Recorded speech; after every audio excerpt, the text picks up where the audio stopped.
Israel पर बड़ा हमला होने वाला है। सही सुना आपने, इस्राइल पर बड़ा हमला होने वाला है।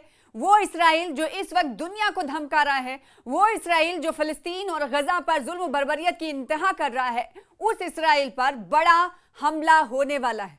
हम ऐसा क्यों कह रहे हैं? क्योंकि इस्राइल पर बड़े हमले की तैयारी कर रहा है यमन। यमन की नेशनल साल्वेशन हुकूमत ने ऐलान किया है कि सिहूनी हुकूमत पर कारी जर्ब लगाने के लिए हम पूरी तरह तैयारी कर रहे हैं। तैयारी किस तरह से हो रही है और क्या कुछ किया जा रहा है, ये इस वीडियो के जरिए आपको बताएंगे कि इस्राइल पर दबाव बनाने के लिए पूरी दुनिया में जहां एक तरफ कोशिशें की जा रही हैं, ना सिर्फ कोशिशें की जा रही हैं बल्कि कदम से कदम मिलाए जा रहे हैं, एहतजाज किए जा रहे हैं, विरोध प्रदर्शन किए जा रहे हैं, तो दूसरी तरफ हमले की तैयारी भी हो रही है। यमन हमले की तैयारी कर रहा है। यमन की तहरीक अंसारुल्लाह के सीनियर रहनुमा ज़ैफुल्लाह शामी ने कहा है कि तहरीक अंसारुल्लाह सिहूनी हुकूमत पर अचानक एक भरपूर हमले की तैयारी कर रही है। अब देखिए हमला कैसे होगा, किस तरह का होगा, किस मिसाइल से किया जाएगा, किस तरह का अटैक होगा, इसकी तफसील नहीं दी गई है। लेकिन यह हमला कब किया जाएगा, इस हवाले से भी कोई जानकारी नहीं दी गई है। और यह जरूर कहा गया है इतना कि यह हमला जो सिहूनी हुकूमत यानी इस्राइल की सरकार पर, बेंजामिन नेतन्याहू पर जो हमला होगा वो अचानक होगा और वो हमला भरपूर होगा, जिसकी तैयारी हम कर रहे हैं। अशामी हुकूमत ने तहरीक अंसारुल्लाह की गैर मामूली सलाहियतों पर ताकीद करते हुए कहा है कि हम ऐसा अचानक हमला करेंगे जो दोस्त और दुश्मन दोनों को हैरत में डाल देगा। देखिए हमला ऐसा होगा, ये कहा जा रहा है साल्वेशन हुकूमत की तरफ से कि हम ऐसा अचानक हमला करेंगे जो दोस्त और दुश्मन दोनों को हैरत में डाल देगा। अब हैरानी किस वक्त होती है, आप अंदाजा लगाइए कि किसी को पता भी ना चले और हमला इतना भरपूर और शदीद हो और पूरा का पूरा इलाका तहस नहस हो जाए, पूरे के पूरे इलाके में दहशत कहीं ना कहीं डालने की बात इस वक्त साल्वेशन यमन की साल्वेशन हुकूमत की तरफ से कही जा रही है। किस पर? इस्राइल पर। और ये कहा जा रहा है कि हम इसकी तैयारी में जुटे हुए हैं, हम तैयारी कर रहे हैं।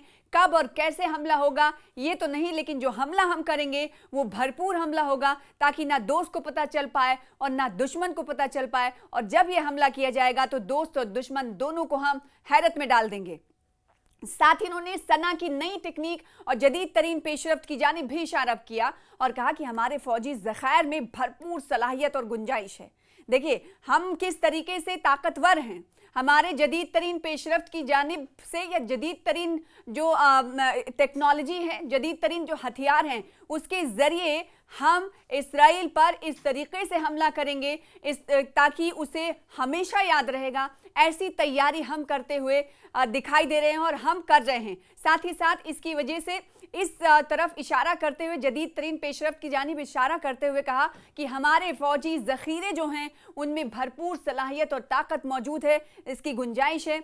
अशामी ने मजीद कहा कि मजीद वसाइल होते तो समंदर से उबूर करके फ़िलिस्तीनी महाज में शामिल हो जाते। देखिए ये बहुत बड़ी बात है कि जो फ़िलिस्तीन पर जुल्म बर्बरियत इस वक्त इस्राइल कर रहा है, भले ही दुनिया इकट्ठा हो रही हो, अशामी ने तो यहाँ तक कह दिया कि अगर हमारे पास मज़ीद रिसोर्सेज होते, वसाइल होते तो हम समंदर पार, समंदर को उबूर कर लेते और फ़िलिस्तीनी महाज में शामिल हो जाते। वो फ़िलिस्तीनी महाज जो इस वक्त इस्राइल का डट कर सामना कर रहे हैं और दर्जनों लोग शहीद हो रहे हैं, इसी फ़िलिस्तीनी महाज में शामिल हो जाने की बात इस वक्त अशामी कहते हुए नजर आ रहे हैं। अशामी कौन है? वो तहरीक अंसारुल्लाह के रहनुमा हैं। तहरीक अंसारुल्लाह के रहनुमा का ये बयान मकबूजा फ़िलिस्तीन पर यमन की मुसल्लह अफवाज के वसी ड्रोन हमलों के बाद सामने आया है। इसराइली ज़राए ने पीर की शाम रिपोर्ट दी है कि यमनी फ़ौज ने मकबूजा फ़िलिस्तीन की जानिब बड़े पैमाने पर ड्रोन तैयारे रवाना किए हैं। और आपको यहाँ पर यह भी बताना ज़रूरी है कि पिछले दिनों इसराइल के अटैक में, इसराइल की तरफ से हमले किए गए, उसमें होसियों के पीएम और कई वज़रा की मौत हुई और इससे होसी इस वक्त बागी हुए पड़े हैं। होसियों की तरफ से रोज़ नए तरीक़े अपनाए जा रहे हैं। तो एक तरफ अशामी की तरफ से कहा जा रहा है कि हम हमला ऐसा करेंगे कि दोस्त और दुश्मन दोनों को पता नहीं चलेगा। और जब ऐसा भरपूर हमला हम जब करेंगे तो इससे पूरा इलाका दहल उठेगा। तो एक तरफ तो साल्वेशन हुकूमत की तरफ से ये बात बात कही जा रही तो दूसरी तरफ हौसियों की अगर बात करें तो हौसी भी पूरी तरीके से तैयार हैं और अपनी जो मौजूदगी है वो दर्ज कराते हुए वक्तन फवक्तन दिखाई दे रहे हैं। गुज़िश्ता दिनों की बात करें तो सना में यूएन के दफ्तरों पर इन हौसियों की तरफ से छापा मारा गया। जैसा कि आपको मालूम है कि यमन में कई हिस्सों पर हौसियों का दबदबा है, हौसियों की पकड़ है और सना में भी हौसियों की मजबूत पकड़ है। सना में हौसियों ने उन तमाम अमवात का बदला लेने की ठान ली है, इसीलिए अब पूरी दुनिया में उनकी मौजूदगी दर्ज हो, पूरी दुनिया में उनकी नाराजगी पता चल पाए, पूरी दुनिया के लोगों तक उनका पैगाम जाए कि इस वक्त हौसी क्या कुछ कर रहे हैं और क्या कुछ करना चाहते हैं। इसी वजह से हमने देखा कि यूनाइटेड नेशंस के 11 एहलकारों को हिरासत में इन हौसियों ने लिया, रेड मारा यूएन के दफ्तरों पर, यूएन के ऑफिसेस पे। और ऐसा नहीं कि पहली बार ऐसा किया गया था, इससे पहले भी माजी में भी इस तरह की कोशिशें हौसियों की तरफ से की जाती रही हैं। कोई नई कार्रवाई नहीं थी और कई बार ये देखने को मिला कि जिन एहलकारों को यूनाइटेड नेशन के एहलकारों को हिरासत में हौसियों की तरफ से लिया गया, उनमें से कई लोगों की मौत भी हुई है। और ये पहली पेशरफ नहीं है, इससे पहले भी हौसियों की तरफ से इस तरह की कार्रवाइयां कोशिशें की जाती रही हैं। जो मौजूदा वक्त में जो ताज़ा पेशरफ हुई थी वो ये कि सना में यूएन के दफ्तर पर रेड मारा था इन हौसियों ने और 11 एहलकारों को हिरासत में ले लिया। तो इधर से ये मौजूदगी दर्ज कराने की कोशिश की जा रही, तो दूसरी तरफ ये कहा जा रहा है हुकूमत यमन के सैल्वेशन हुकूमत की तरफ से कि इस्राएल पर हम ऐसा भरपूर हमला करेंगे कि दोस्त और दुश्मन किसी को पता नहीं चलेगा और वो हमला भरपूर होगा जिससे सभी हैरान हो जाएंगे कि हमने हमला सिहूनी हुकूमत को ताकतवर और भरपूर हमले से हम हैरान और परेशान कर देंगे। ये कहना है यमन के सैल्वेशन हुकूमत का और इस तहरीक से जुड़े मेंबर्स का ये कहना है कि हमें अपनी फ़ौज पर फ़ख्र है, हमारे फ़ौज की ताकत बहुत बड़ी है, बहुत मजबूत है। लिहाजा अगर मौजूदा वक्त में उन्होंने कहा कि हमारे पास अगर और ज़्यादा रिसोर्सेज होते तो फ़िलिस्तीनी महाज में भी हम शामिल हो जाते। इस बयान से अंदाज़ा लगाया जा सकता है कि इस वक्त इसराइल को घेरने की कोशिश या इसराइल पर ताकत का इस्तेमाल करने की कोशिश किस तरह से हो रही है और किन किन ममालिक तरफ से हो रही है, किन किन सरकारों की तरफ से हो रही है। चाहे इक्तिसादी की बात करें, इक्तिसादी दबाव की बात करें, सियासी दबाव की बात करें या ताकत का इस्तेमाल की बात करें, इस वक्त इसराइल को घेरने की कोशिश लगातार जारी है। तो इसराइल को हर तरफ से घेरने की कोशिश इधर की जा रही है। मौजूदा वक्त में अगर देखें तो ये कहा जा सकता है कि लामबंद किया जा रहा है इसराइल को।